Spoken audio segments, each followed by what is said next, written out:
Hi, I'm Kaylee, and I recently bought my very first hand-tied Belle Tress wig after years of being almost exclusively a Belle Tress wearer.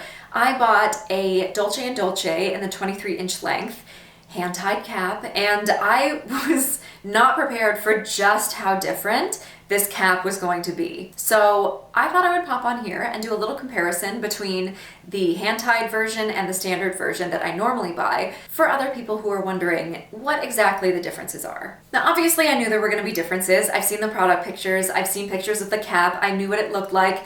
I know that hand-tied is more expensive, I know that people love hand-tied, so I knew that it was going to be different. I just didn't know how extensive the differences were going to be. Even just the visual is, the pictures, it's not enough. It's not enough to express how different it is wearing it, how different it feels. It's so different. The style itself is basically the same.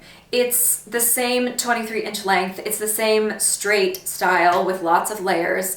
But the way that it sits, the way that the cap feels, is massively different. So this is the hand-tied version that I bought. It's in the color chrome, which is sadly discontinued, like so many of the fun colors. And at first glance, it just looks like a Dolce & Dolce. It looks like a standard wig because from the outside, just sitting like this, it looks the same. I pulled out one of my other Dolce & Dolces to compare. This one has a standard cap. It's in the color Stardust, which, again, discontinued. And externally comparing it, I mean, they look very similar. I want to take a little look inside each of the caps, do a quick glance, and then kind of go back and forth to show you the specific differences between them. This one has the standard cap. Probably a very familiar sight.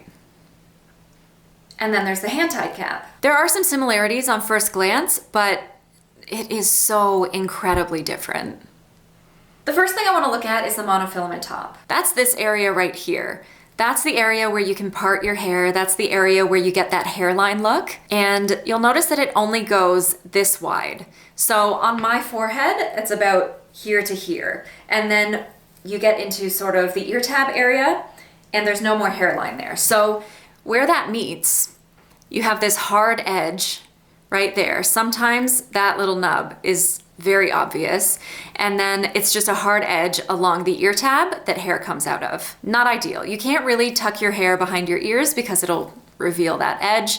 And also there's this band. It's like a connector almost, sort of a transition between this piece and then the rest of the monofilament. The problem is that that band is often visible through the hair. It's often visible in the part, and it drives me crazy. This is more or less what the standard Dolce & Dolce looks like straight out of the box. I did straighten the part and then I pushed the front back a little bit with a hot comb, but otherwise I made no adjustments. So this is it. If we take a closer look at the hairline, you can see where the monofilament is and you can very clearly see where it ends. There's that hard transition into the velvet ear tab, into the wefted area, and that means that if I try to pull my hair back, you get that hard edge. Not ideal. And then that band I was talking about is more visible on some Belle Tress styles than others. Some of my Dolce & Dolces more visible than others. I don't know if you can see it on this one. I can see it a little bit when I look in the mirror, but because this top is fairly dense, whereas some of them are a little bit thinner, I don't feel like it's super visible, but I do see it. Then if we switch over to the hand-tied cap, you can see that there's still a monofilament section here, but there's no transition. There's no band there. This is all one solid fabric. Not only that, it goes much further because on the standard cap, it stops about here. And on the hand-tied cap, there is a bit of lace that goes all the way down to the end of the ear tab and around it. So that is a lot more hairline. It means that it's gonna look much more natural all the way to your ears. And the ear tabs themselves are also very different. They have this little plasticky section here where the metal tab is. So it is very different from the velvet ones. I do find this very comfortable, even though it's not soft, it's quite solid, but it's comfortable. And this is what it looks like on. I made the same adjustments to this one as I did to the standard cap. So I just straightened the part and then pushed the front back a little bit with a hot comb. Otherwise, it is as it is out of the box. There are going to be some differences comparing the hairlines because of the different colors. This one has very light hairs at the front, which means the knots are a lot lighter, but we're looking at the monofilament. You can see the hairline on this one goes a lot further to the sides.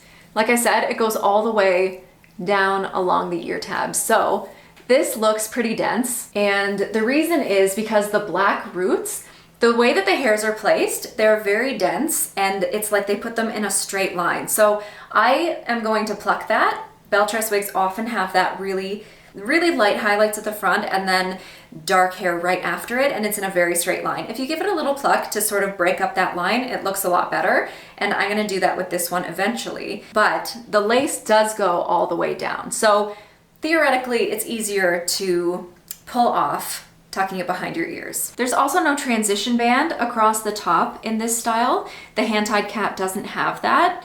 So while the standard cap does sometimes have a visible band, this one definitely doesn't. And then of course, the biggest difference between these caps is that one is wefted and one is hand-tied. I turned the cap inside out so we could get a better look at it, and you can very clearly see that this is the monofilament top, and then the whole back is wefted. Now this is an open wefted design, so instead of having a solid cap that the wefts are sewn to, the wefts are sewn to these bands, and then in between them, it's just open.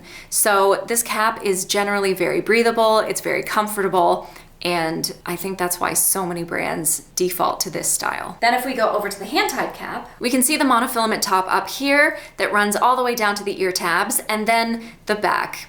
Not open, very solid. It's a very light, meshy material, and then the strands are tied to it by hand, which means that it's a lot more flexible, it's a lot lighter, but it isn't open, and I find it a little bit less breathable. The way that wefting, no. You know when you have just like one hair in your face and you just keep doing this and you cannot get it off?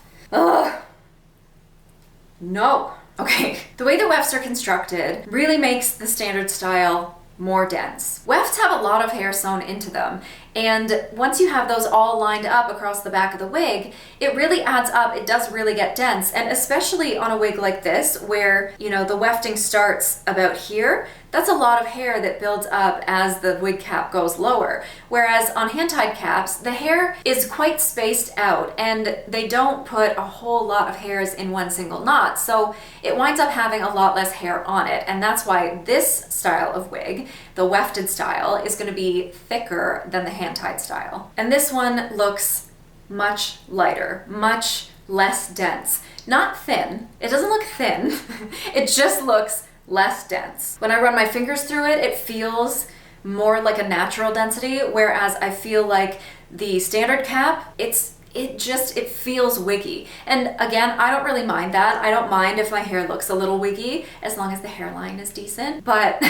if you want something that looks as real as possible, this density is going to go a lot further than the standard cap's density. I just feel like, again, if I have my hands on my head, if I'm feeling here, if I'm running my fingers through, it feels much more natural. It doesn't feel as poofy. It feels very close to my head. And another reason for that is that the caps fit very differently. The standard cap, I feel like it fits, if I tighten it, around the circumference of my head, but there are areas up here where it feels rather baggy, and because of all that wefting, it just kind of buckles and it sits away from my head. Whereas this one, because the cap is that really fine mesh, it doesn't do that so much. I feel like there might be a little bit of extra, but because it's so thin and because the hair is so spread out the way that it's tied, it just lies much flatter. The conclusion here is that yes, they're the same style. They're both Dolce and Dolce 23. They're both quite long. They both have the straight style with a bit of a curve.